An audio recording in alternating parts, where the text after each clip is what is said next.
Check this out, though. First of all, you throwing too many big words at me. Okay, now because I don't understand them, I'm gonna take them as disrespect. Watch your mouth and help me with the sale. What up, family? It's your boy Amaru, and we are back. I'm sticking with that intro. That's what we're doing. I didn't know which one to do last week, and I was like, I have the Kevin Hart one. I got to do the Kevin Hart one again. That's gonna be it every single week. We are back. We got the full crew, and we got the guests. We're getting into the list, the actual list. Number 100 through 91 top 100 hip hop songs of all time, based on our list. As always, let's get this housekeeping out the way. Please, if you're on the Like 500 Takes channel, subscribe to this channel. My boys Andrew Barr and Brooklyn Vale, who will be guests in future episodes, let me use the channel. So if you like music talk, not just hip hop, just all music, this channel is great. As always, I am Amaru. You can visit me at bitesizebreakdown.com or Bite Size Breakdown YouTube channel where I talk all things movies. I am a hip hop head as well as a movie head. So please come do that. But going through it with me, just like last week, Kolby, how you feeling today? How you doing? What's going on? Ready to get into it? And he's muted again. The mic happened again. I didn't do it. Time. You know what? Maybe it's just something that has to be a part of the show that somehow I get muted. It's fine because if you hear me scraping in my most New York fashion, I'm eating an Italian ice on a beautiful Sunday. Yeah, that works. This was a beautiful Sunday. Hey, it's great. But, I'm feeling good. But we hear you now. That's always a good thing, right? I'm feeling good. I'm smelling good. I'm looking good. I'm doing a lot better than Lil Wayne's Carter album right now. That's what I heard. I said last week, most overrated rapper of all time. Whoa, hold on a second. Relax. Relax. Hey, I didn't know we were talking about Kanye. Whatever. Well, I still. Top, the greatest rapper alive. I see what we're dealing with here. I see what's going on. Of course. This is exactly what we're dealing with today. Oh, man. As he said last week, the Kolby Told Me podcast will be back eventually. But with us this time, I don't have a banner because it's not there. But this man has put me on many a music podcasts, specifically the Uncover podcast. But he's with us. He is my guy, one of my great friends out here in this place. I'm still not going to tell you where I live if you don't know by now. KB, the producer. Don't forget the producer. How you feeling, sir? Yeah. How you feeling to be on here? Doing all right, man. It's an honor for me to be on this program with you. I think you picked a topic that is highly debated amongst many people across not just this country, but I think the globe when it comes to the greats in this genre. So I'm really excited to see how this plays out. You know what I mean? Yes. Same here. I curated everything. I got the list. We have 3 different tastes, and it worked out pretty nicely. But our first guest, who wants to remind me that he's not that young, but fam, you young, and we're gonna find that out tonight. But I'm gonna let you plug now. This man has helped me out a lot with the movie side of stuff. He helps with the Bigger Bite episodes I do on movies over at Bite Size Breakdown. But check him out at What Real Entertainment. Today we have one Mr. Matt Thomas. Matt, how you feeling? How you feeling about being on here today?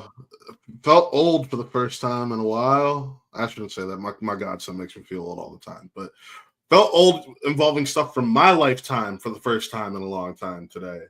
Going over this list Rue sent me last night. And yeah, made me realize about a lot. Made me remember a lot about my life. So it's that. Rue and I got into a small debate already because of it. A little bit, but it's all good. It's all good. And before we get into it, next week, as I said, we won't go be the same time every week. We will be going through numbers 90 to 81 next Monday the 16th at 7 p.m. EST. We're going to try to kick it at 7 o'clock time. So come back again next week. Check us out. But without further ado, we are going to get into this top 100. If you didn't know, or if your first time tuning in, myself, Kolby, and KB put together our top 200 hip-hop songs personally of all time. I put the numbers from length from highest to lowest. So 1 is the highest, 200 is the lowest. Average them out and put them in order based on what we consider to be the best. And if there's ties, then our guests will go ahead and decide which one will be number 99 or 100. And I'm bringing that up specifically because we're starting out with a tie. So we're going to go with numbers 199. We have the Touch It remix, Busta and everybody.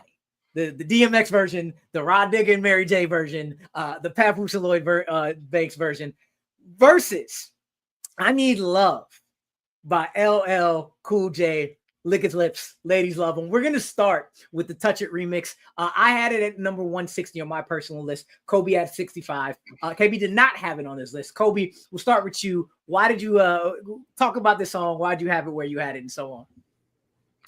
I think that what we spoke about last week is like we recognize some of our icons as going through these different seasons of their life. And I think particularly Busta at this particular stage of his life was in his kind of like, what was that dude that like it kind of went viral for a little bit? Like there's like YN and there's Big Bro and there's Unk and then there's OG. This was Unk Busta, but then also as a posse cut, he looped in all of his family and some folks said like, I personally wouldn't have thought, oh yeah, let's get Mary on the track and let's just like have her doing some stuff. And I was like, oh, okay, all right, I see you. I obviously have it pretty high because in regards to someone who's a big Busta fan and someone who I have a New York bias, not to say obviously LL ain't New York, but if I had a choice between the two particularly, it's Touch It for me. Like, I think the song is just hard. I love the fact that it's just fun. And I think in regards to Busta's lyricism, this to me is in like his top 10 toolkit of what, like, if you want to say, hey, someone introduced me what Busta's flow is like, how do you not have Touch It in there? Yeah. I had all this, and I was thinking when I was thinking of Busta songs, Busta's one of my favorites. We got 3 New York dudes by ways of other places, so we don't have a lot of New York bias in general. But for me, I was like, do I have Touch It? Do I have the Touch It remix? Which remix do I do?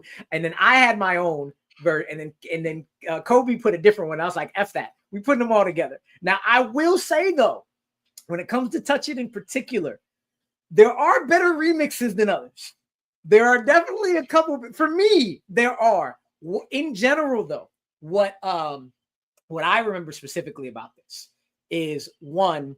I remember when it was coming out, it was kind of an event. Touch It was one of his biggest songs. It showed his flow. The Get Low and Turn It Up, like that really got people hyped. So everybody's like, they got the first remix with Lloyd Banks and Papoose on it, and that went hard as hell. And that went dope. And then you saw, oh, there's a part 2 coming, and there's a part 3 coming, and everybody's like, who's going to be on it? What's going to happen? Who's going to do this? Who's going to do that? I personally think Lloyd Banks kicked it off and did better than everybody. Listening to it today, running it back, I thought the like 5 Fingers from Papoose was an amazing, amazing bar, and it still is. But the flow wasn't as great as I used to think it was. Lloyd Banks came on, and it was like that man has never not been able to spit and sound cool as hell ever in his life. The Hunger for More is a wholly underrated album. But I'm going to say that I love Mary. I absolutely do love Mary. She sounds out of place just a little bit. But that's because she's not a rapper. She ain't a rapper. So it's love coming from there from Mary. Missy doing her thing. But the one thing I do remember is when I heard DMX was coming on it, I was like, hell yeah. Because if y'all know Stop Being Greedy, he does that flow on Stop Being Greedy without saying get low. You have the 2 different DMXs. And I'm like, yes, let's go. And then I heard it. And then I heard it again today. I was like, X, I love you, man. But ooh, you sound a little old. You sound a little like you're reaching for some stuff. It's still great, but ooh. So for me, the Papoose and Lloyd Banks version is the best. All of it is still iconic. But this is probably why Touch It for me is so low, just because the remix, there's a whole bunch of other songs. There's a bunch of songs actually that don't make the list, that it was just so tough to not like put Busta on everything. KB, you didn't have it on your list. How do you feel about Touch It remix? Honestly, I didn't have it on my list because there was just too many damn songs to think about, honestly. too many good songs to think about. And when it comes to Buster, uh, that wasn't really, not to say that it wasn't a great song, but it just wasn't in my radar when I was putting this list together. There's definitely some other Buster songs that I kind of like more than Touch It. I felt like it was not a bad song, but I felt it was like an easy club banger. I felt like around that era, people kind of had the formula down. At least the veterans of the time had a formula down for putting club bangers together. You know, especially around the time when Def Jam, in particular, was at its peak with with the DMXs and the LL had a good run. Onyx, all those people like around that. I want to say late 90, early 2000 range. Like it, hip hop had that formula down. Everybody was making money around that time. Like, and I just felt like there was definitely some other songs that Busta did that um, had my attention more than Touch It. That's just all it was. I mean, he has a catalog, man. He has a catalog of a whole bunch of stuff. Matt, He got I'm too gonna call much. you out. I'm gonna call you out now. Yes, you were young and you didn't even know what Touch It was before last night. Honestly, Wait, how old are somehow you? How I'm old is 30. he? Man, you a baby. You're Like you just said, I was a youngin. I want you to tell me, because I told you every single version, because there's 3 versions. Which one did you like the best, and what did you think about this in general? I thought I found one that had all of them combined. So I was hoping to find one. I couldn't find it, so I just played them back to back to back. These last couple days. I was able to find one that had basically all of them combined. There's a lot. So listen, I was kind of overwhelmed. I'm not even gonna lie. It's just like because I told her I'm like I just played this list front to back from how he listed it to me. I just put it in that order and just let it play. And I did listen to him a second time. I know 2 more times before this because I listened to it once this morning, twice when my buddy Nick was over, and he's like, "Why are you listening to all this?" I'm like, "Well, I'm going on this podcast with Rue," and he's like, "Say no more."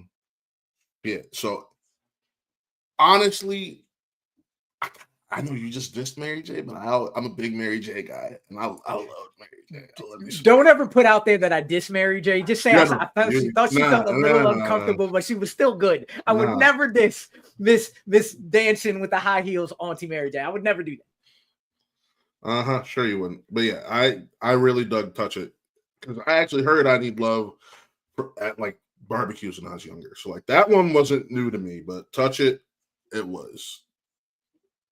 Cool.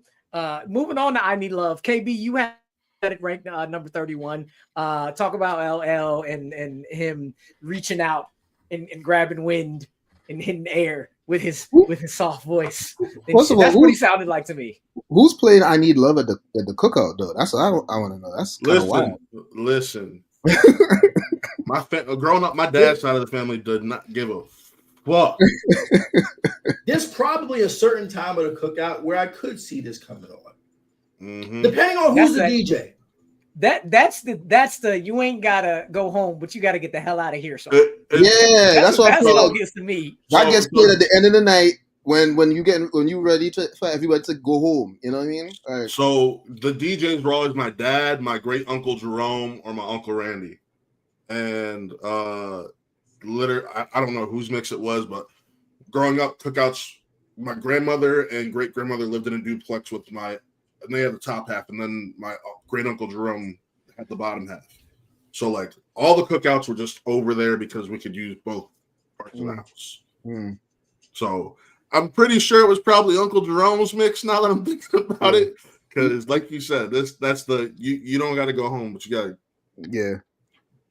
That was the signal for somebody. Mm-hmm. He was like, hey, you know what it is tonight. But anyway, that song, man, resonated with me because, well, at that time too, like that was a big song to play at like the house parties and stuff like that. Like especially like when you're trying to get up close on a nice little shorty, you know what I mean? It's like, yeah, throw that song on. It's about time. You know what I mean? And that's and even like I was saying, like just going through this whole list of songs that I was picking, like it was a mixture of like, you know, not just like hits, but personal impact, right? And that's definitely one of the songs that did that for me. And I'm saying this as a person who's not a huge LL fan. I do respect his work.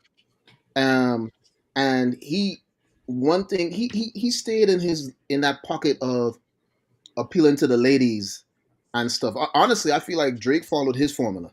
Honestly, um, like really tapping in with what women will groove to, because whatever the women groove into, the men gonna follow. The men Right. gonna go where the woman is at. Period. So, and you know, I just think like as far as he definitely kind of stood out the box, because at that time, let's say 10 or 20 years prior, when we talk about hip hop and rapping, nobody was really talking no shit like that. Nobody was really talking no like no at least not to my knowledge. Nobody was really speaking on, you know, needing a love, you know, needing somebody to connect to, somebody to hold, somebody to comfort. Like nobody was in that lane, and he dominated that lane. So yeah, that song right there, definitely a classic. Yeah. Re-listening to it today, I I need was a yeah, yeah, basically. Time for the lips, for the sweat, for all of it. Mhm. For me, like I can't like I was born after, basically, or at least I started listening after this was already a hit. So I knew LL to be the dude who started off I'm Bad, My Radio, and we were talking about it last week. He go from his hard to his, yeah, I love the motion you did last week over and now I'm listening to him, soft voice and the personification of the lips. I can see him neighhooing with Boys to Men on this. Personally, it's so low on my list because it's not a song like I would listen to and rock with as much, especially because it was a song that came out before I was really like before my time. But I knew the impact. You told me like the impact on nobody was rocking with the ladies, and he's been doing that ever since. He just poured more into his weirdo bag that women loved, pouring chocolate on the thigh in the video, and everybody was cool with that and shit. That's where it started. Listen, everybody wasn't cool with that, but okay, not everybody was. But you know, at the end of the day, his target market, they clamored. Rocked with it. They rocked with it. I remember LL's run on Video Music Box. We were talking about What last you know about that? What you know music about videos?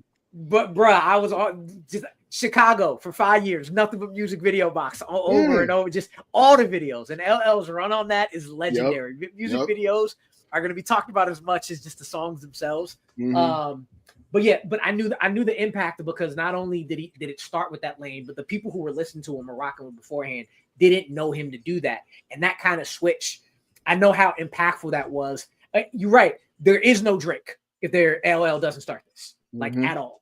Kolby, you didn't have this on your list, but what you give more thoughts on I Need Love?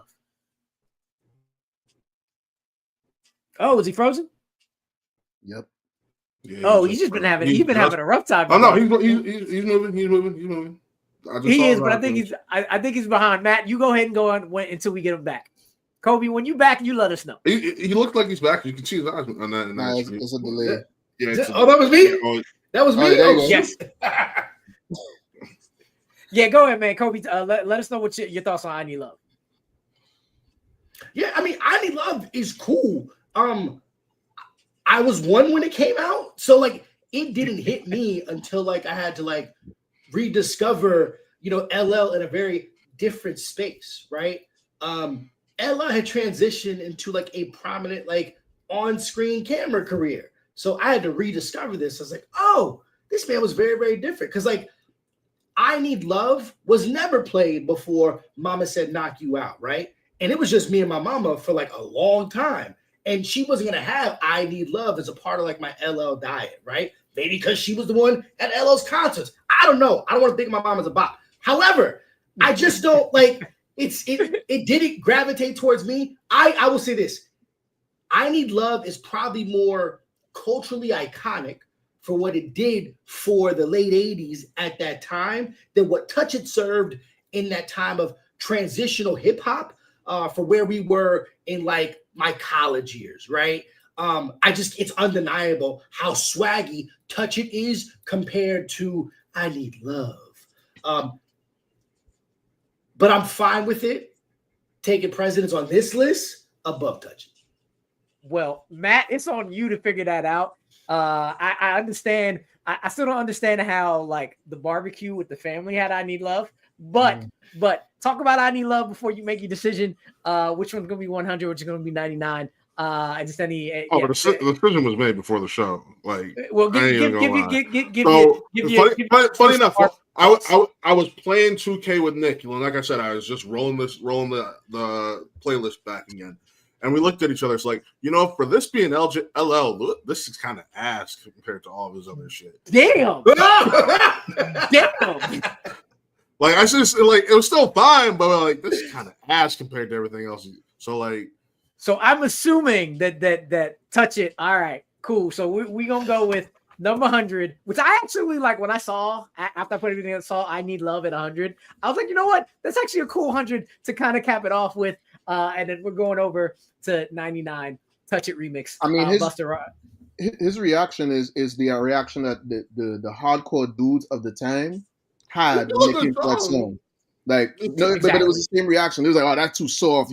What the hell he doing with that? Blah, blah, blah, blah, blah. Nobody was seeing the end game or the end goal that he was doing with that song. So I understand that take totally. So it sounds like what we need is another remix where LL immediately after I Need Love plays, turn it up, and L goes, I'm a Yeah. All right. Well, we're gonna move it on. So again, 100. I Need Love, 99 Touch It. Going over to 98. For me, it's a song that like KB you had on your list, and I was like, shit. How do I not have this? I had to rejigger, remove everything. If I Ruled the World, imagine that. By Nas. And I had this at 61. KB had this at 163. Yeah, man. This is the Nas song, probably that started my fandom of him being top 2 rappers of all time, favorite wise for me. I loved hearing the story about how Mary J was supposed to, or is it flipped? I'm confusing this and All I Need with Meth. But like the Fugees and Nas were like it at that time. So when If I Ruled the World came on, that was, I think it might be one of his most famous songs ever that everybody knows, even the white people, the light skin, they know it as well. This song is just an encapsulation of what Nas can do to bring lyricism to the masses. You bring in Lauren Kim as well with the sultry sounds on that chorus, and it's absolutely amazing. But for me, the way as I got older, and I kind of understood more and more what he was talking about. The more older I got, especially the line, all the lines building up to, man, ain't nobody want a nigga having shit. Like everything he wished for was just for black people to just say, fuck everybody else. I'm gonna do my adult shit. I don't care what everybody else is doing. And we want to do everything that we can when we want to do it. He also showed that a lot of people, talk about how Nas was always on his conscious stuff or whatever that bar Jay-Z had in Takeover, trying to spit knowledge. Bro, he's talking about weed, head, and sending people to Africa all in the same damn song. And it all sounds great. This song is not only a bop, but it just makes you think. And it's also a groove you can just ride to as well. I absolutely love this song. I think it's of course, I think it's one of his greats. I personally have a bunch more, but this is one somehow that I forgot and saw. Was like automatically got to get on this list. KB, you have it at 163, sir. Listen, I love the song. I think if you relook at my top 100, and if you know me like I think you know me, you would understand why it's a little lower down. So I ain't put it there out of disrespect. I love that song. It's a good vibe. Um, it's a great song. Nas is a great rapper. Um, I just did not feel like, based on what I had ahead of it, that it should have been any higher, because Nas has a lot of other really good songs that I'm sure we're going to talk about at some point. Um, but this song wasn't one of those where I'm just like, even to this day, it's not one of them songs where I was like, hey, I want to listen to Nas. What song I want to go to? Oh, let's go to this. Like, again, it's not a bad song. If it comes on, I'm not going to stop it. It's not like I'm just sit here and have my arms folded. I'm going to sing along with it. But it's not one of them songs that I like, search for when I think Nas. That's exactly why I wasn't on my list originally. Because this is the song I grew up on. And Right. then as I continue to go deeper and deeper into Nas' filmography, he put out more albums. It's one that hit the back burner that I would play over and over and over again. I will say that sample is an iconic sample. It's Delphonics' "Walk Right Up to the Sun," and Friends. Yeah. How many just running that back was dope as hell. Yep. Kolby, what you got on If I Ruled the World, sir? Yeah, so I could guilt myself and be like, damn, I love the power of music that I can transport myself right back to like when I first heard. And I feel like I can associate the song with any time I was being picked up from the airport in my uncle's 3 Series Beamer. I think it was like either 94 or 95 red, clean, like tan leather seats, bucket, like. And I just remember it was like 8, 9 o'clock at night, and this would play. And this is what I thought New York would sound like, right? Like just how so many tones to this song. I think melodically, this is one of the best songs like ever put together. And obviously Nas is kind of like automatic when it comes to his lyricism. I think for me and how I built my list, because there's so many amazing songs I want to represent hip hop, I had to have a cutoff in some places. And like, it's just not a top 5 Nas song. And that's why it's so, it's not like, so I think that like, there's only 2 artists that we will see come up for me that like I'm making like exceptions to have like more, or else this could be just all a Kanye and Jay and Drake. Like I had to kind of like pare it down. So that's the only reason not, but I'm glad to see it here. Of course, yeah, it had to be. Matt, you were a little, you had the thiz face going a little bit when we said this was 98. I haven't been able to do this in a long time. This is what you look like. Talk about If I Ruled the World by Nas and Lauryn Hill. So listen, and I told Rue this earlier. I got into rap and hip hop late. It's just one of those things where Rue knows where I grew up. My dad is not a big hip hop person. My dad is as black as he is almost as white as they come. Like he listens to Kansas, he listens to Queen, like that's like he put those are two bands that are bangers though. Yes, they are. But like he put me on the Motley Crue, Poison, like that's what I was listening to up until about middle school. So like If I Ruled the World is one of those few songs that snuck into my just music or gestation, whatever you want to call it, through my cousins, who, by the way, those cousins are white. They just grew up in borderline the hood. So, like, I was just kind of like, yo, like, why is this so low compared to a certain other song on this list, which I think is totally ass. Damn, you just go throw out ass. Well, we will. That might as well be his drop.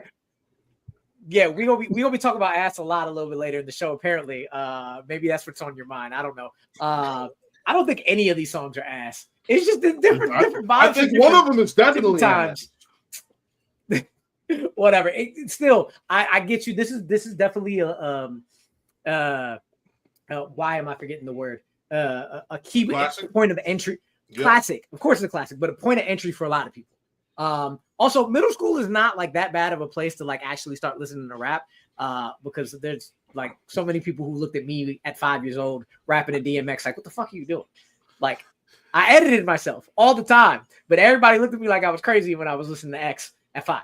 So, but anyway, any final thoughts on If I Rule the World, fellas? Nope. You were right.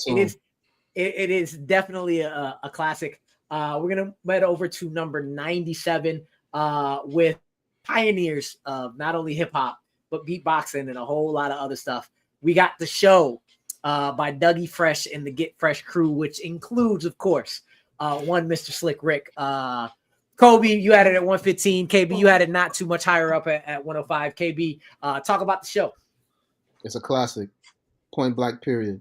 When you're talking about classic hip hop music, when you talk about innovation, because that era, the 80s, was an era of innovation, right? It literally, hip hop just started walking around this time. You know what I mean? And that right there, okay, as a person from a foreign country, right? I didn't really start getting into hip hop.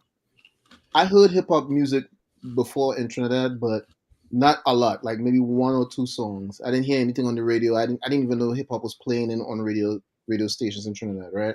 So when I got to New Jersey, and I want to say like probably around 91 is when I found radio stations that was playing hip hop music, right? And DJ Red Alert was playing all of the, I guess what you would consider classic 80s, mid 80s to early 90s stuff.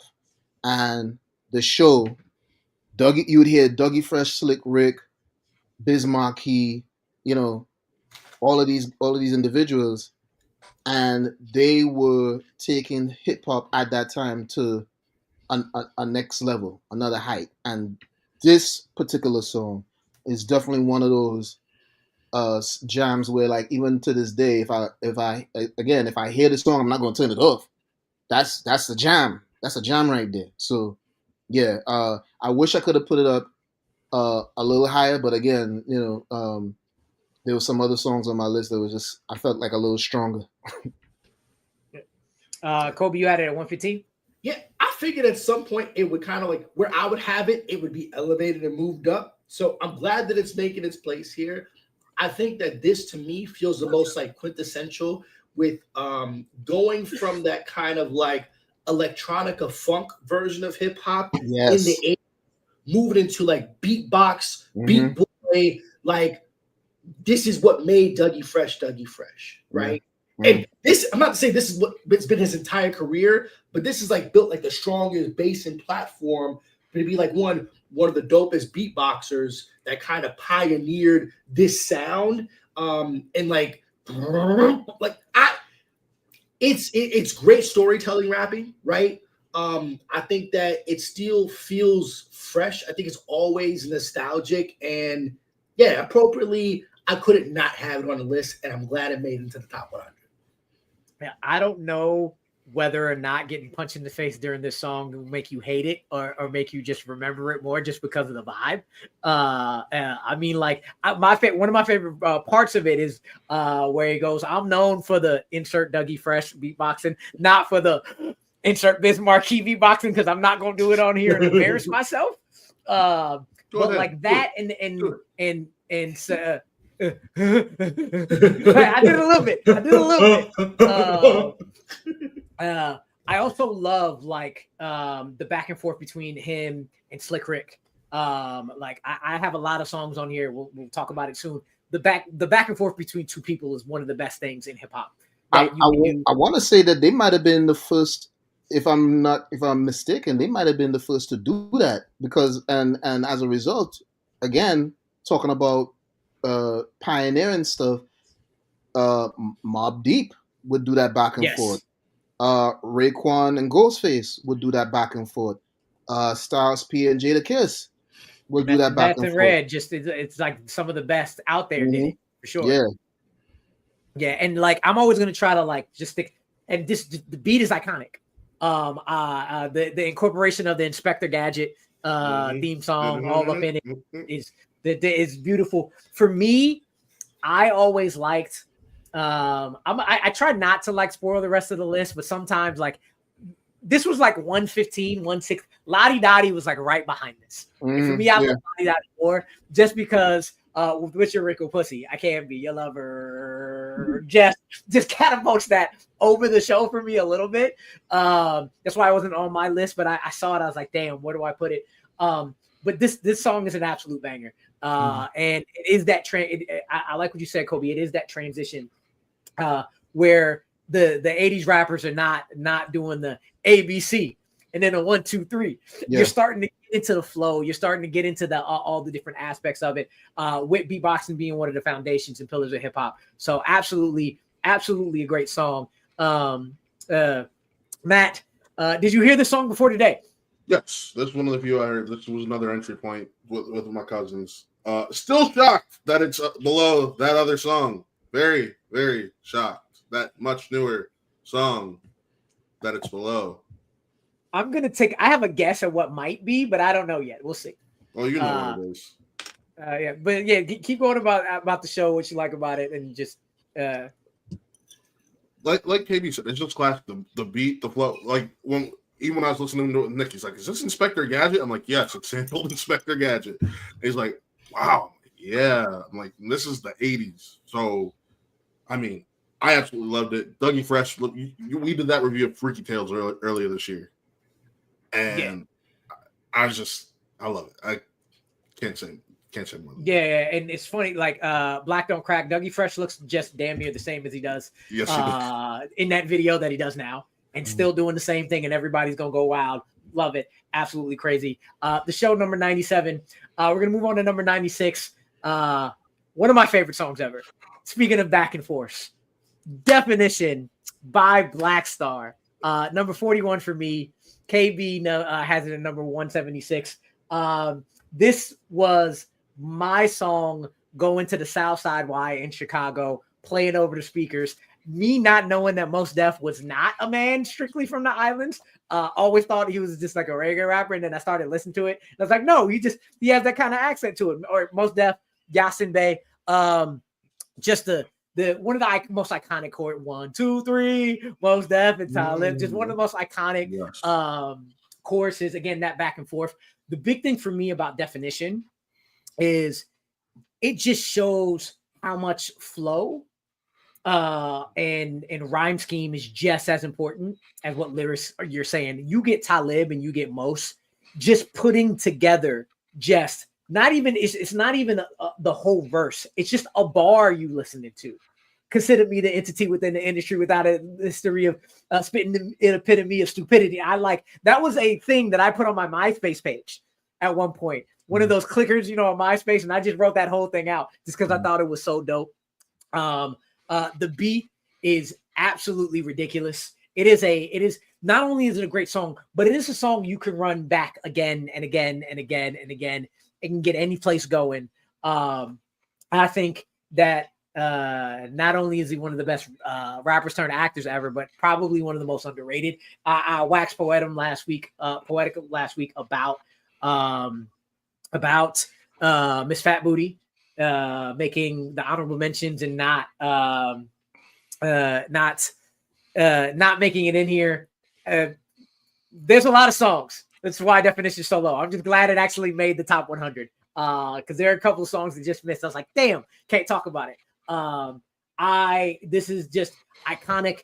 This back to back with Respiration with Common was always just such a good 1-2 punch of different vibes, but you still feel the same. Like, I think this is the quintessential when people think backpack rap, this is where it came from.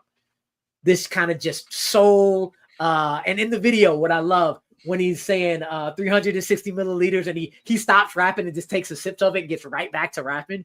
It's just such a dope ass song. I absolutely love it. KB, you had this at 176. At that time, I wasn't a big fan of backpack rap. The reason being is because for me, between the early 90s up to the time when Mos Def came on the scene, there was a lot of talk of lyricism, and I mean lyricism is important. Don't get me wrong, but You could be the greatest lyricist in the world, but if you're not entertaining, Mm-hmm. what are we talking about? I think those two things are very important, and I think not everybody, but a good bit of people in the backpack community leaned too heavily on just lyricism.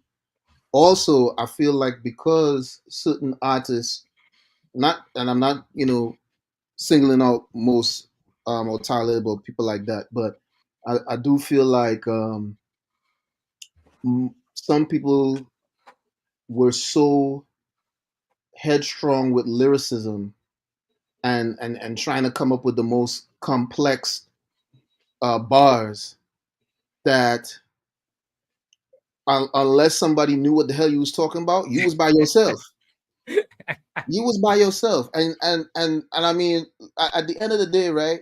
And what I tell people too, like especially working in a lot of the studios in New York, is like at the end of the day, people are going to listen to this, right? And if your goal is for these songs to be played in the radios or in public settings like the clubs and stuff like that, at parties and stuff like that, you have to have that balance of lyricism and entertainment and energy too, right? But you got to have that balance because if you don't, you're gonna lose a good bit of people. And I feel like around that era, around that time, Mos Def and Talib and them, again, they're not bad rappers, but I feel like they used to lean too heavy on lyricism in a lot of their songs. Um, and a lot of times they were losing people, especially me. So I'm not saying that this song is trash by any means, but um, it was definitely low on the list because when I think about impact, that wasn't one of the songs that had that much impact on me or the people around me. Matt, I'm gonna go to you here. I know this is one of the songs you knew about, you heard through osmosis. Speak on definition real quick before I go to Kolby. Listen, this is one of those songs that still lives in the zeitgeist today. It's used in media, whether it's commercials and films. It's out there. So, like, again, this is through osmosis. I've always dug this song. It's got a vibe. You talk about lyricism and how sometimes, depending on what lyrics you use, that the lyricists might be out there by themselves. To me, that's always been something that causes me to do research and look into it, see. I'm like, that's interesting. I don't know what that means. And that's what's made songs and music more interesting to me. It doesn't put someone on an island. It helps bring them in. In some cases, it helps educate the listener. So that's just my opinion on that. But I fucking love Definition. And half of this back half of the list is shit I'd put up in the front part of this 100 to 91. So hey. Yeah, no, they're definitely merit to what KB said. Because sometimes you don't want to be educated. You just want to dance your ass Have a off. good time, man. That's totally fine. And that's totally fine. Yeah. Which is a little weird to me, because at least for me, Definition is a good balance. Like I wasn't old enough, but I feel like this is a song you could play at cookouts, you could play at kickbacks, and everybody. Yeah. Absolutely. Kolby, what about you? Where was this hitting for you growing up? Growing up, this sank into a pocket of being underrated because, like, one, Black Star was never on the same level as Talib and most were independent of Black Star. Independently. So I felt like that suppressed some of like the effect of some of those deeper cuts. That's why I didn't make it on this list. However, when you like listen back to the song, like, damn, this is dope as shit though, right? Because it is dope as shit. Yeah. And I think this truth, like what KB is saying, is like there's a level of like musicality, the lyricism. I don't think it's doing too much for some people, especially with modern ears. It's so funny because it's like I think I was scrolling last night and I watched this Drewski skit of like him trying to be like essentially dumb like Northeast, kind of dudes who wear the ankh and got dreads. And it's like, brother, but you don't know. It's a very the Hotep of the Hoteps. Yeah, the Hotep. It's a very particular type of flow. And I don't think that they're necessarily chasing the beat. I've never been in love with how that song complemented their flow. I felt like sometimes it's a bit at odds. I know I'm alone in that take, though. I'm fine with it. I'm listening in the background going, din. I love the beat. I love the flow. I love everything about it. But yeah, we're going to move on over here to 95. This is going to be what I'm hoping is the song that Matt has been hoping to get out of here. Because if it's not this and it's something else, there's one other song I think of, but I hope it's not something else. I'm going to go, Matt, is this the song you think is ass? Hot in Here by No. Nelly. Are you okay? I don't know what the fuck you talk about. Then. I don't know what. I would have this at 95 though. This would be about 95, right in the middle. Anyway, if it ain't if it's one other song besides anything else, it better be one other song, Matt, or I will not invite you back. Anyway, You don't have to invite me back. I'm not. I got other gifts anyway. But Exactly. 95 is talking about shaking your ass. Hot in Here by Nelly. Kolby had it at 89. KB at 116. Go, Kolby. Talk about how wonderful and beautiful that song actually is for what it needs to do. Yo, understand that this is probably one of the biggest club bangers of all time. It's like of all time, right? Mm-hmm. I forget exactly. Went to the club last week and it was playing. Still, it'll never not play. Like, it's getting hot in here. So hot. So take off all your clothes. It is. I think there's going to be certain songs that will be elevated by their popularity because of where 106 in Park and TRL was. I feel like this song was always on, always hot, and it's just great, right? I think it's a dope music video. Like, no one is going to try to confuse Nelly for Talib Kweli or Mos Def in regards to his lyricism, right? But I think for his geography of sound, it was so quintessential. And I want to say that this is probably, next to Country Grammar, this is his most celebrated song. And it'd be impossible not to recognize that, even if there's going to be other things that obviously it's at 95. But like, you can't have a Hot 100 of greatest hip hop songs of all time without Hot in Here. And the thing is also what I really do admire about Nelly, and I guess we'll compare it to like what we just had in 96, is that everyone feels invited to rap along to this shit too. Mm-hmm. And that means something.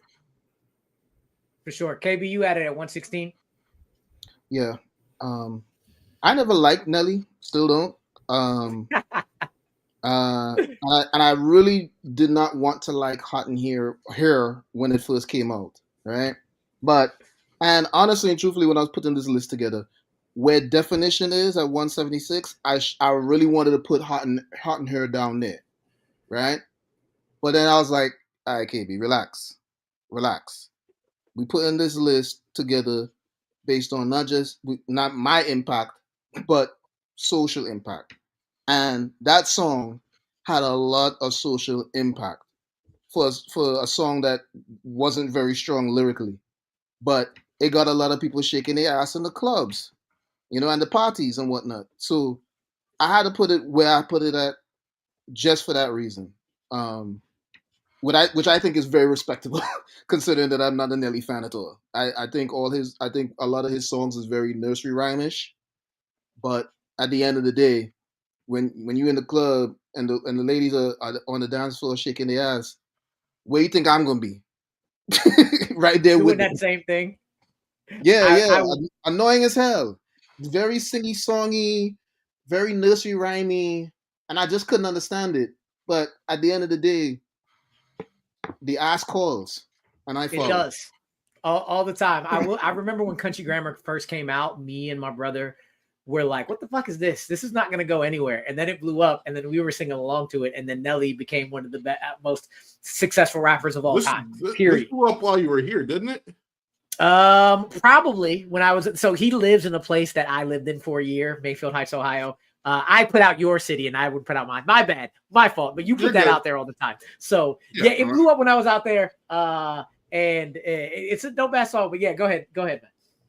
So yes, it blew up because I was in elementary school when this blew up. So yeah, that had to have been while you were here. Listen, I agree. I ain't a big Nelly fan. I got like 2 songs of his I like. This is one of them. The other one I like way more, and that's the only one you can't buy or get a single of, and that's Here Comes the Boom. So hey, but the fact that you still go to the club any day of the week and you still hear this, like, I've been going to the club much more lately with my buddy Kucho because he's short on time and trying to get his immigration legalized in whatever fashion he can, even if that's a shotgun wedding. And homie, like he's like, no, let's go to the club and see what happens. Like, I'm like, all right, I'm off tonight. Fuck it, I'll go. And every time, I guarantee you, I hear that song at least 2 to 3 times a night. Anytime I'm at the club, because people just. So your boy is trying to find love it. in this club. Love in this club. That's what he's trying to find. Yes, okay. Yes, sir. Yes, Eric. Elementary. I am 30 years old, bro. I was probably like in 3rd or 4th grade. Yeah, he was in there. I was in middle school, and middle school this is the only thing that made me enjoy that year in that city. And let's be honest, shit like this. A lot of kids, a lot of people my age, their intro to this song was fucking Head of State, that Chris Rock movie. Of course, it was. I remember my dad. Like, who knows this? My dad's a film critic. I remember when they sent shit, like promo shit for the movie, just like graph to give out and just get people hyped. We got shit that said "Hot in Here" on it. He got the Nelly CD free because of that shit. Like, people loved the song, and it was all over the marketing. Not to mention that the song still plays at sporting events too. Yes, it does all the time. All the time. Some people in baseball use it as their walk-up music. Yeah. The power of Pharrell and the Neptunes. I always forget that they made this song because they're just quintessential into the soundtrack of my life. Like when I watched Piece by Piece last year, and was having a concert by myself in the fucking theater. This came on. I was like, of course the Neptunes did this, and of course it sounds exactly like the Neptunes because they have the sound for the club or just about anything. As much as Nelly's voice might be a little sing-songy, one reason I like. And I really like Country Grammar as an album. I just do. Just because it might be his voice, it might be his cadence. But when he says stuff like, I got a friend with a pole in the basement. What? Unless you're going to do it. I'm just playing unless you're going to do it. Like slick shit like that always made me laugh. It made me realize. What? Unless you're going to do it. Unless you're going to do it. Like, it's just, it's just things you would say in real life. This is to be like, wait a second. Like, it's freaking that's what Kanye got in an addiction. Like I heard him say that. I was like, I see you getting off of Nelly right there. But yeah, this is iconic. It's classic. It did not make my list because I had other club bangers that not only shaped me a little bit more, also probably shaped me a little bit more in adulthood. And just I felt like was the good representation. And I also thought just lyrically, even though lyrically club bangers aren't supposed to be like in the space and time, I love them. So this is why I have those over Hot in Here. But of course, I don't think I'm with you. I don't think it's a complete list if this isn't somewhere on it. Like it is top 3. If I have 3 club bangers, I have 3, and I have 3. This is one of the 3 in my head of top 3 club bangers that you're going to put in the top 100. But we're going to go from that to the exact opposite of a club banger. Technically a sample, a remake that I consider a little better than the original. That would be Twins, Deep Cover 98 by Big Pun, rest in peace, and Fat Joe. KB, you had this at 93, sir. Speak on it. Man, this song was so New York. This song was so New York. And I mean, bro, it's so New York. We don't care that 2 Hispanic fat dudes are saying the N-word like it ain't nothing. I mean, not to sidetrack. I at that time didn't even think about the fact that it was 2 Hispanic guys saying the N-word repeatedly on songs because I gotta see it back then. We honestly didn't care back then. Puerto Rican, I gotta see if they Afro Latino sometimes I put that in my head. Yeah, I honestly at the time didn't even think about it until like way later. But that song right there, man, stuck in the middle of little did he know that we riddled to middlemen who didn't live in Italy. I don't know how many times I've said that in my life.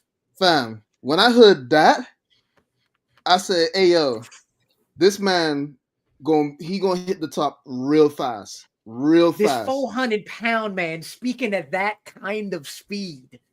Clearly. And you can hear him clearly. Yes. Clearly. I was like, yo, I was like, I don't know. I think Biggie in trouble. Honestly, like that's how I was feeling back then. When I heard that part, I was like, God damn, this is fire. And I mean, to do that on a West Coast type beat. A literal West Coast beat, not type. The West Coast beat. Because let's be honest, yo, I want to say from 95 probably into 99, the West Coast had it on lock, yo. I ain't gonna hold you. Like the West Coast crushed the buildings, literally. The West Coast had it on lock musically. Like from when to when? From like 95. That's a separate. No, that's a separate podcast. Yeah, it is. I'm gonna let you we'll have talk about it today. I'm gonna let you have it.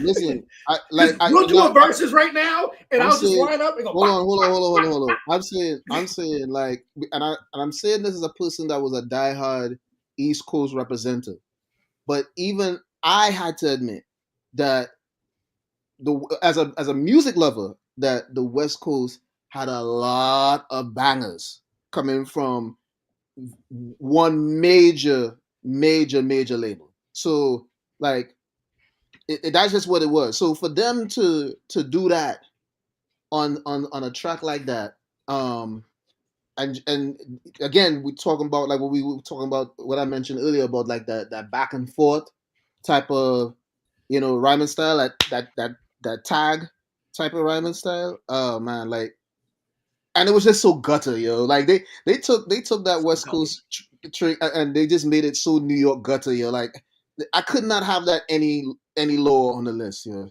I'm sorry, yo. I think I might have slapped a person or two over this song, yo. It's like I go. Yeah, like this. I get so worried, even though I've heard this song so many times. As soon as Pun is done with that Dead in the Middle of Little League, I'm so worried that Fat Joe is going to come in and fuck it up. Because I know we talked about We Take It Over and stuff last week, and Fat Joe is kind of like, he hasn't been that dude there much. So I worry when he comes on, and then I'm like, no, he comes in and punches hard as hell for the rest of that era was peak Fat Joe. That era was peak Fat Joe. Was actually fat? Yeah. That as well. Yeah. Actually fat and actually kind of a good rapper. He's now just. I prefer Fat Joe than this like medium like whatever. Olympic Joe. I don't know. Welterweight Joe. Oh, yeah, he's like this song. It just makes me so sad that Pun passed away so early. Like it's just that was him. Like people don't talk about him too much because he only had one album, and he was coming off the heels of Biggie and off the heels of Pac. And people were talking about him like he was going to be a top 10 rapper of all time after that, and he could switch it up and do Still Not a Player with Joe. And he encapsulated not black but fat and ugly as ever, but they didn't give a damn. Husky Joe, I like that one. I like Husky Joe. But this song, it makes me, I don't really ever want to listen to the original because I'm just gonna be comparing it to this the entire time, and I get my little Snoop Dogg when Pun does the 187 on an undercover cop just to pay homage so well. To Snoop and Dre on this, like, and I'm with you, KB, from that mid slot of the 90s.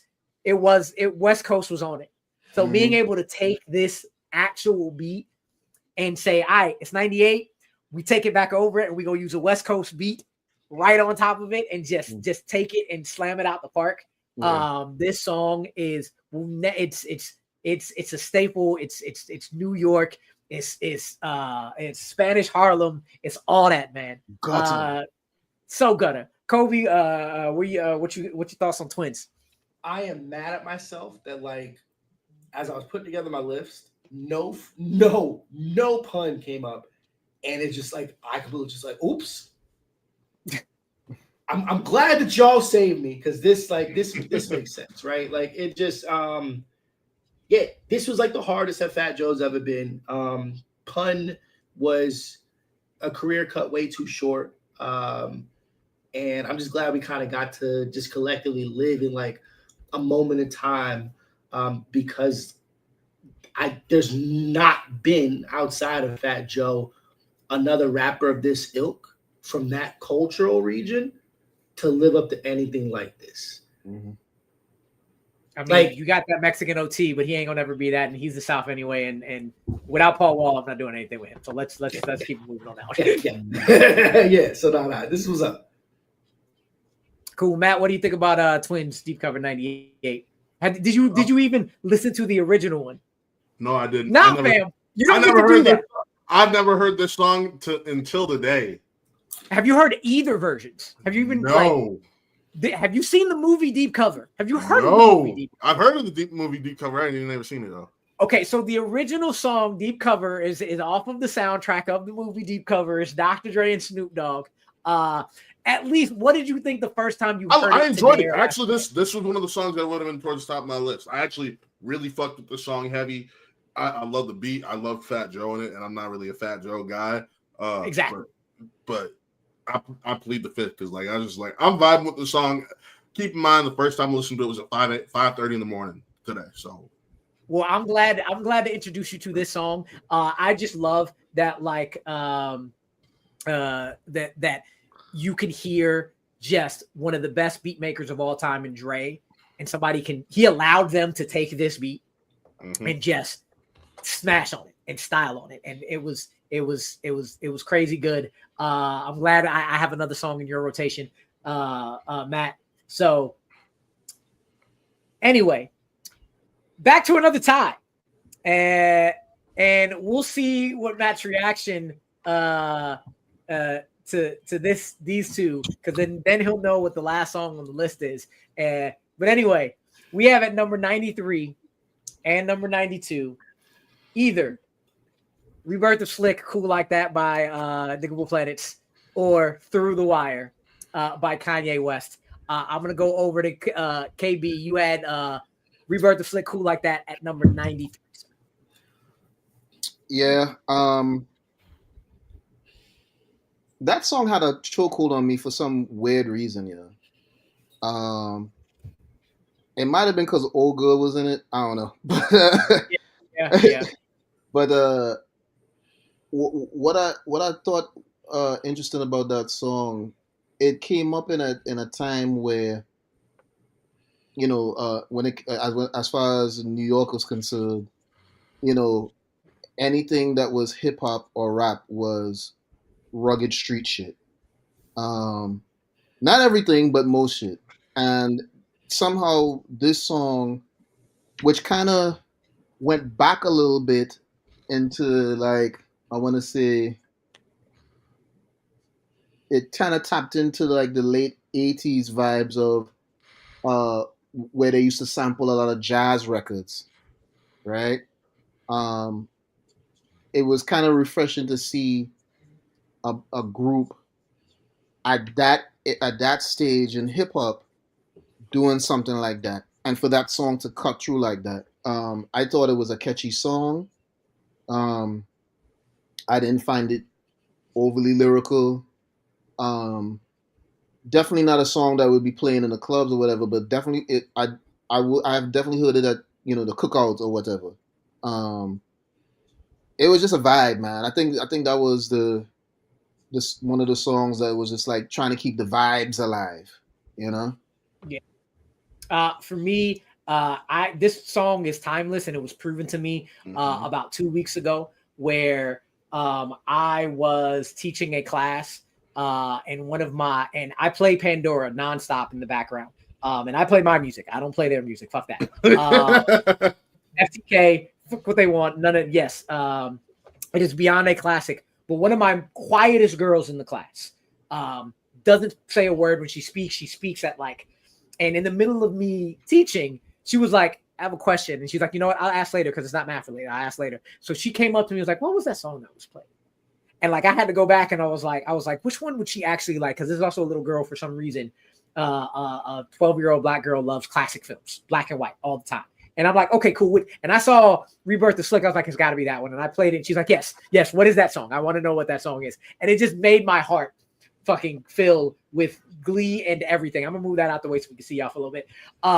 This song is just, it won a Grammy for a reason. I had to look up whether or not they were one of the ones who like didn't accept the Grammy Award, but they did. But they feel like the peeps who would do that. But going from cool like that to slick like that to chill like that, and then on top of that, for me, it then got it reinvigorated me more when I moved to Oxnard, Cali, and I got into hyphy music and the Bay Area's music. And this basically, We Beat to Rap, what Key Beat to Lock, was sampled and used at the beginning of Yay Area on E40's opening to My Ghetto Report Card. And now I hear that and I'm just like, I get hyped even more. Just the lyrics are great. What makes this a classic is that beat.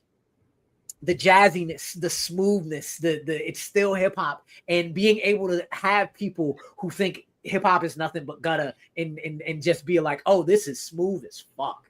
Mm-hmm. Three of them were three completely different rappers. They reminded me a lot of the Fugees. And honestly, they two-thirds of them are probably better than 2/3 of the Fugees. Actually, well, that's not saying much. Hold on. It's not. It's really easy to do. I love the Fugees. I love Croswell going up. Thank you. I forgot that Pun had a second album. You are right.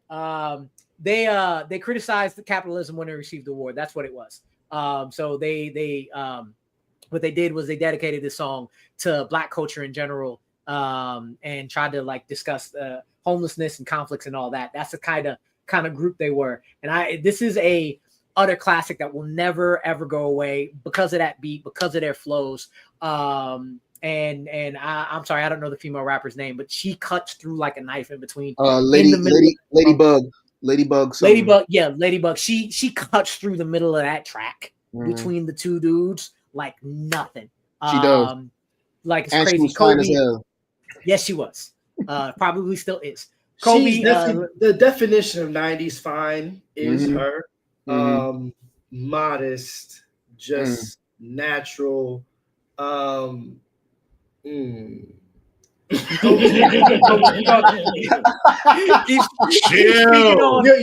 boy had a type very early on. The Nia Long 90s, like that, just the cut, she was smooth, she was gifted. They was all high yellow just like me. And it was it sunk into a pocket that was 90s rap at that time. Jazz rap of all the different subgenres ain't necessarily for me. I feel like this song plays well. This song plays better in movies more than it does inside of like, the iconography of hip hop, right? It's been in everything. Like it is more used to represent a cool of hip hop outside of hip hop than hip hop of itself. I'm fine for it being behind Through the Wire, because Through the Wire is essentially the true villain origin story of the greatest rapper that ever lived.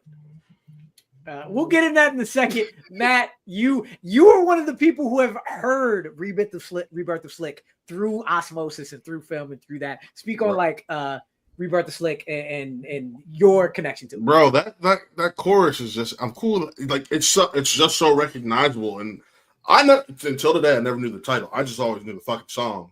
Like nobody knew it was called Rebirth of Slick until about 5 years after they knew. I always thought it was called Cool Like That. Yeah, we always said it was cool like that. And I was like, oh, this song is this. I'm gonna be honest, Kolby, you gonna think this was my 91. If I'm gonna be honest, so I'll let you know. Rebirth, it's not Rebirth. You're not even gonna wait. Fuck that dude and that ass song. So we're going to that song now. We're gonna call it now. So go ahead, talk about Through the Wire and how wrong you are about that song is ass. But go ahead, fam. Oh, hold on. First off, I need to come back alive real quick.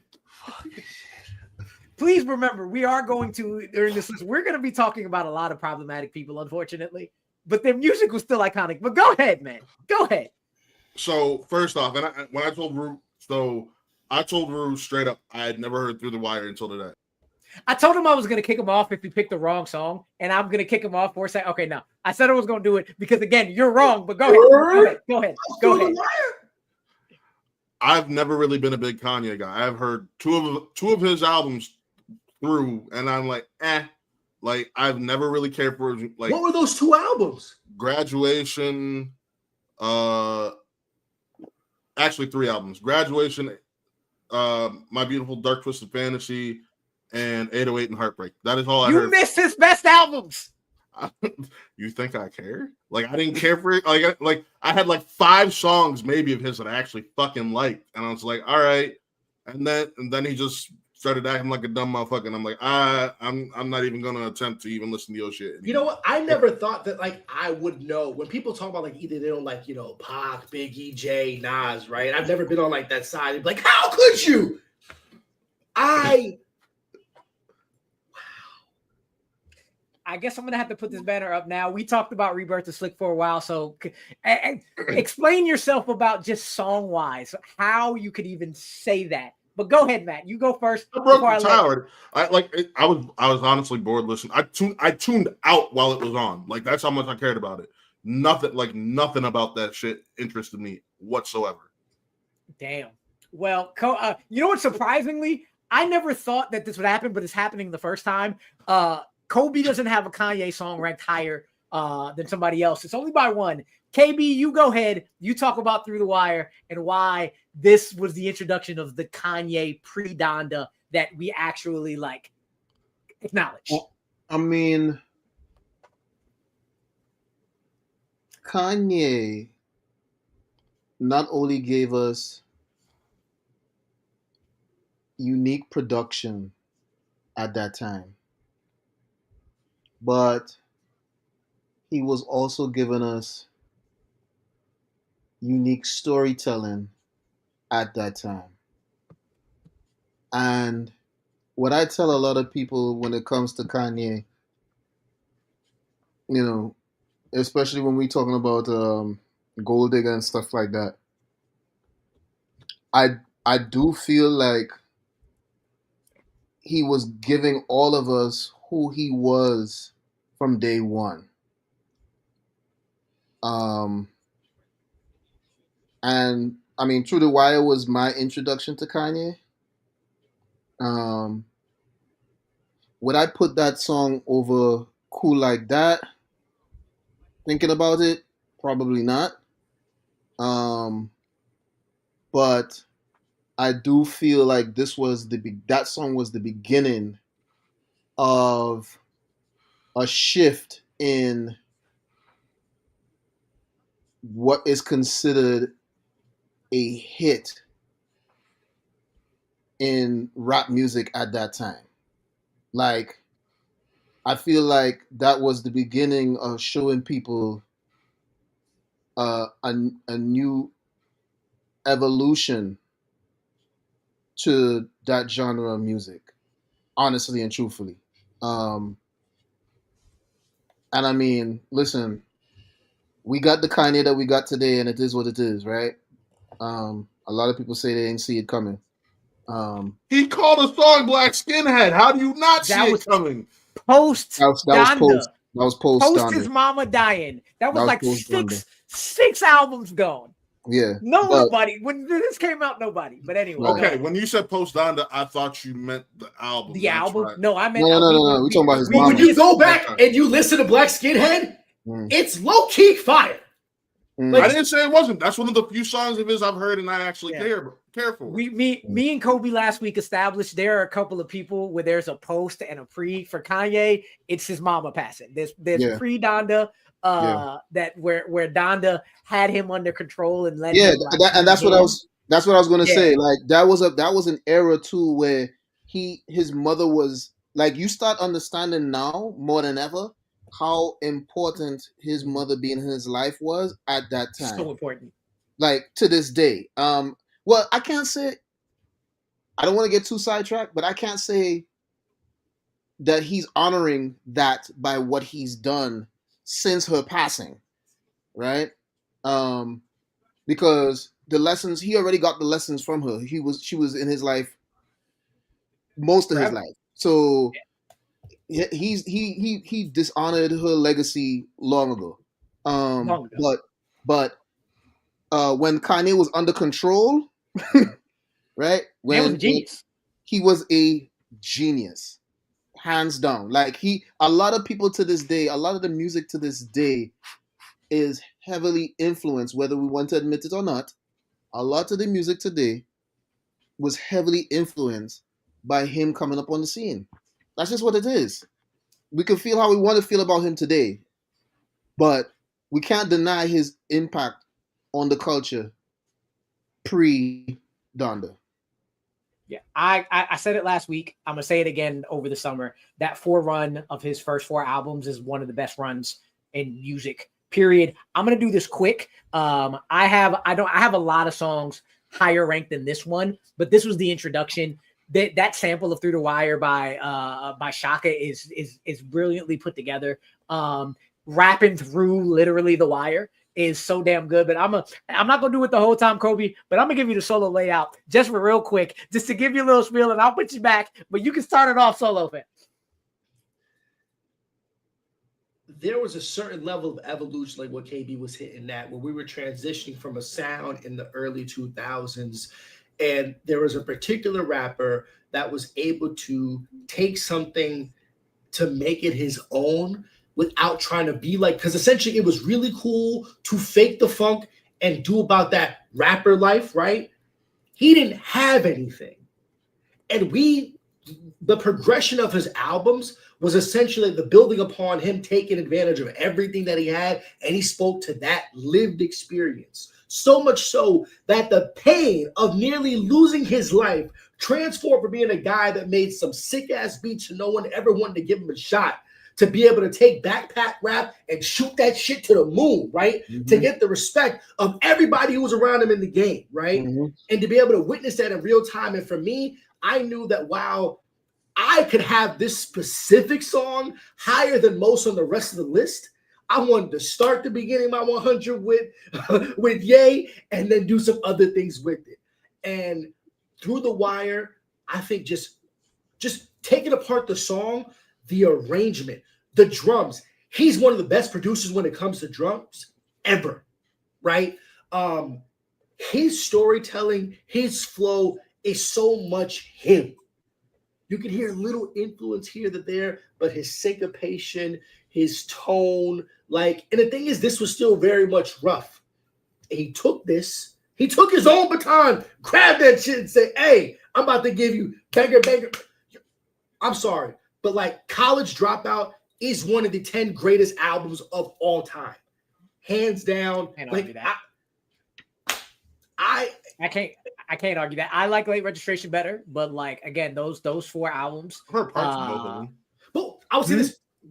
I would say College Dropout. Keep in mind, while it was his introductory album, there's cuts on there that took years to get off, right? So it's really interesting, kind of seeing and hearing the evolution of himself, because Spaceship, 2 words, Hey Mama, there's so much stuff that just been around, stuff that I heard when I first got into high school, right?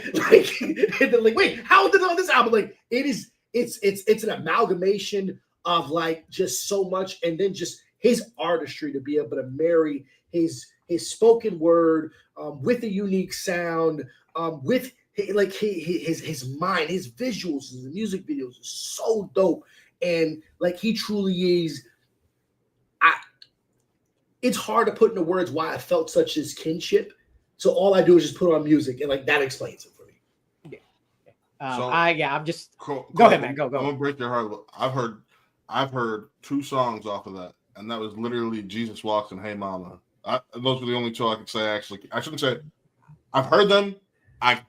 Those are among the few Kanye songs that I like. But yeah, I'm more than good with you not hearing them. Just calling it ass is weird. This one, I tuned out. If I tune out on music, it's ass. That's just my opinion. And here, I'll be honest, and I've had this conversation with you. I have ADHD. If music can't keep my attention, just like if a film or a television series can't keep my attention, I throw it in the ass category, point blank. But yeah, I'll give you this. This is one of this is like If I Rule the World for me on Nas's catalog. I don't listen to Through the Wire that much. I don't run it back that much. but it's that song that introduced them. It's a song that, like, for me, the musically is just wonderful. Story wise is outstanding. Again, actually rapping through the wire that showed his mouth shut, and you could hear it.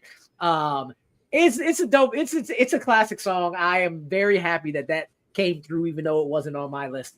So as Matt made very clear very early on, and you know what? I'd have Through the Wire. I said it. Through the Wire is not higher than a lot of these songs, but I don't mind it being here at 93. Rebirth of Slick is 92, which again, according to Matt, that leaves one song at 91 for today's episode. We talked about club bangers, and this is the second club banger out of the top 3 that influenced my life a whole lot, and that would be dum middle school. First school dances. Like, go ahead, Matt. You could just go from here. Listen, this was middle school for me. This is 6th grade. This is the first school dances.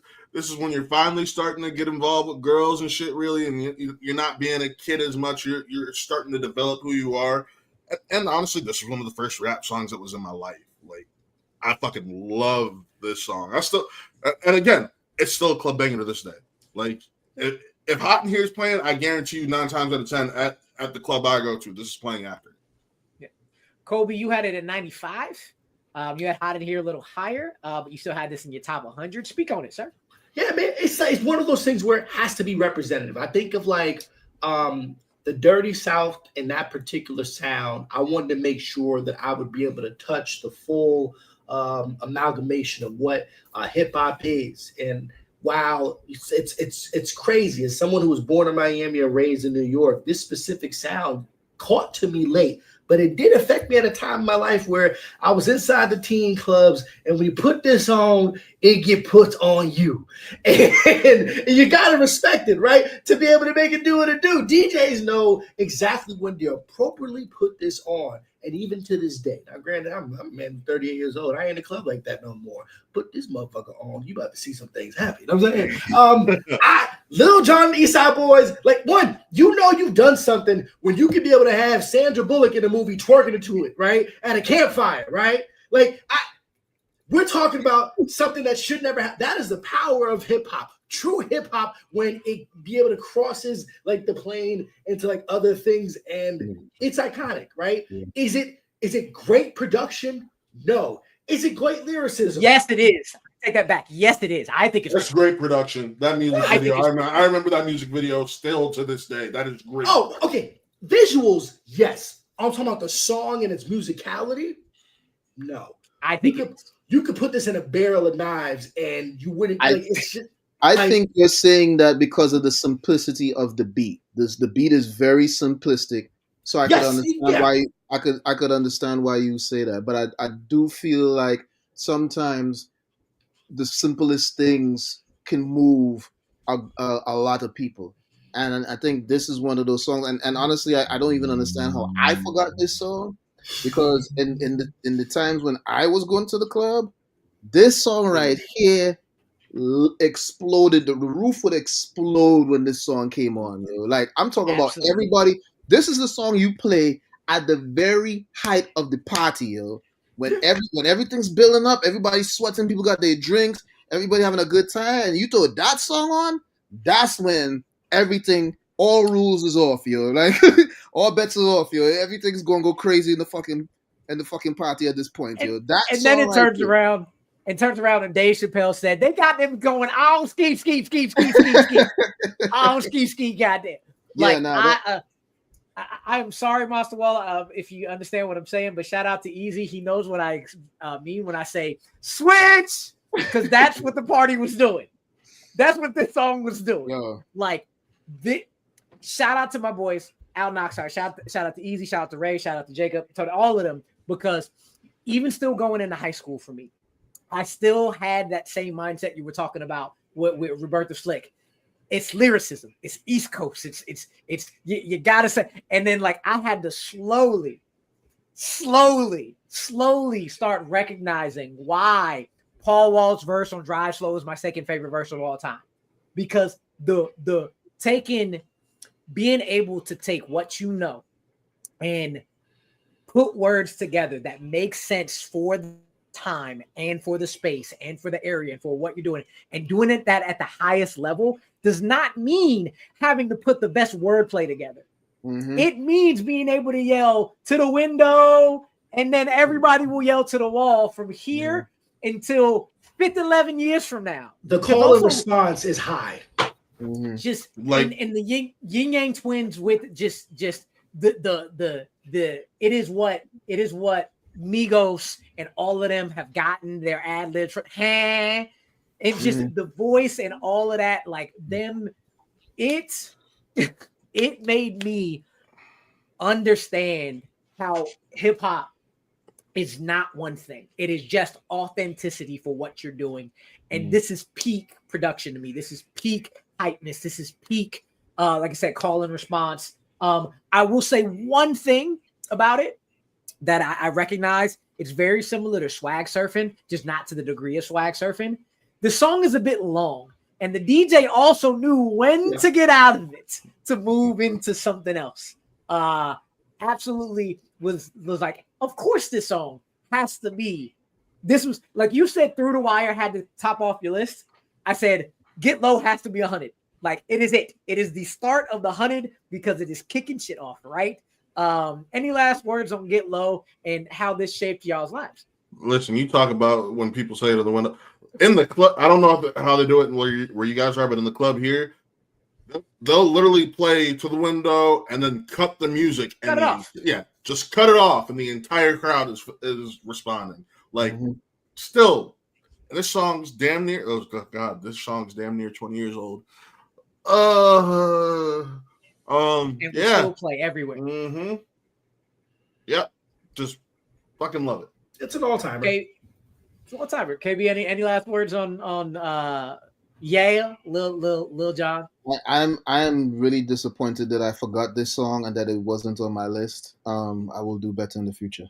All right. Well, we have. I didn't know how long it would take before people, but we had the same time in this week as we did last week. Perfect. 90 minutes. Good in and out of here. Don't say pause in the chat. Easy. Shut up. But yeah, I had a good time, fellas. This is absolutely amazing. Matt, come on back in the chat next week. Because next week, our guest is going to be one of the owners of this channel. I talked about last week where there will be white people all up and down this because I trust their music. He talked about getting the towel. Mr. Andrew Barr, he will be here next week. Join us next week. Wait, what Monday. Master Wall say? This is the reason I learned it. Wait. She said, Oh my. Made my life so much better. Thank you, Little John. I appreciate you so much.